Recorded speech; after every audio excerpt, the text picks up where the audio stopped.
Lors de ma 3e visite, je me suis rendu dans un lieu connu, mon ancienne maison, celle où j'étais en rupture de l'intime avec une personne qui n'avait pas pu évoluer, qui n'avait pas eu la capacité de comprendre que le couple est capable, grâce à sa communication interne, d'évoluer et de gagner en liberté. Où chacun gagne en liberté, le couple gagne en liberté. Et là, les deux chats, comme un yin et un yang, blanc et l'autre noir, n'avaient pas eu la capacité, comme des enfants, de lier mon couple. Ils avaient dit que les polarités pour la personne qui m'avait quitté et qui n'avait pas compris que par-delà les polarités,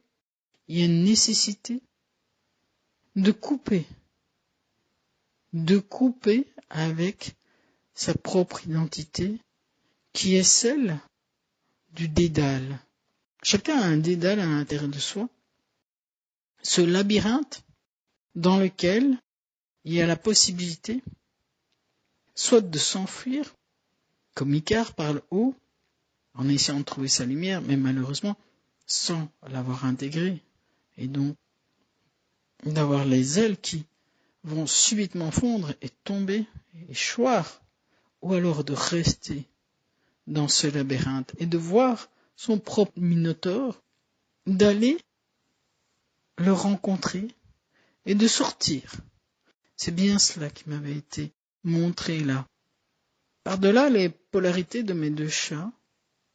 c'était d'aller au plus profond de moi-même pour trouver un nouveau monde, malgré la rupture, de couper avec cette trinité mémoire du passé, des bons souvenirs passés ou des souvenirs amers et espérance du futur. Et simplement rester là au présent et couper tout cet enchevêtrement d'espérance, de croyance, de désir, du passé, du présent, du futur, pour être simplement là, dans ce qui était. Et que les différents murs du labyrinthe tombent l'un après l'autre, et que l'énergie que j'aurais pu perdre en déambulant, en errant, tombe. Le Minotaure était simplement celui qui aurait pu me prendre une quantité d'énergie monstrueuse,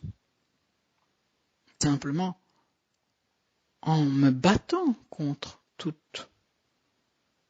mes impulsions animales, désirs. Et là, je les réintégrais en les voyant, en les acceptant, mais surtout en coupant tout ce qui venait dans ma tête, toutes ces pensées qui m'étaient imposées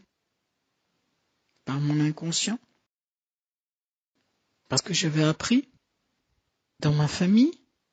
celle qui avait été toujours présente et celle que je devais maintenant mettre un petit peu à l'écart pour vivre cette rupture amoureuse de manière complète. Accepter la solitude, me rencontrer moi, retrouver mes énergies, accepter qu'il n'y ait rien, pas de pensée, pas de vouloir comprendre l'autre, qui en définitive avait été un mystère, pour ne pas vouloir avoir une discussion avec moi, entamer la possibilité que le couple reste, après autant d'années, reste pour créer un lien indissoluble, comme tous les couples qui savent qu'ils vont par moi et par vous, c'est-à-dire en montée, en descente, et que ces montées et ces descentes doivent s'équilibrer dans une communication, dans des paroles, parfois dans des non-dits, dans le non-verbal, mais toujours dans la confiance et dans l'engagement envers l'autre. Et donc j'avais coupé, puisque l'autre n'avait pas pu, et pas voulu, ou pas su, et je ne le savais pas. Ou l'autre n'avait pas pu, pas su, et pas voulu, ça lui était propre, puisqu'il n'y avait pas eu de parole de sa part. Alors ma parole, je l'ai réintégrée pour moi. J'ai accepté la rupture, j'ai vu mes anciens chats, cette polarité qu'ils exprimaient, et je l'ai dépassée, pour n'être plus que là, dans ce zéro mental qui me permettait de récupérer toutes mes énergies, complètement, à ce moment-là.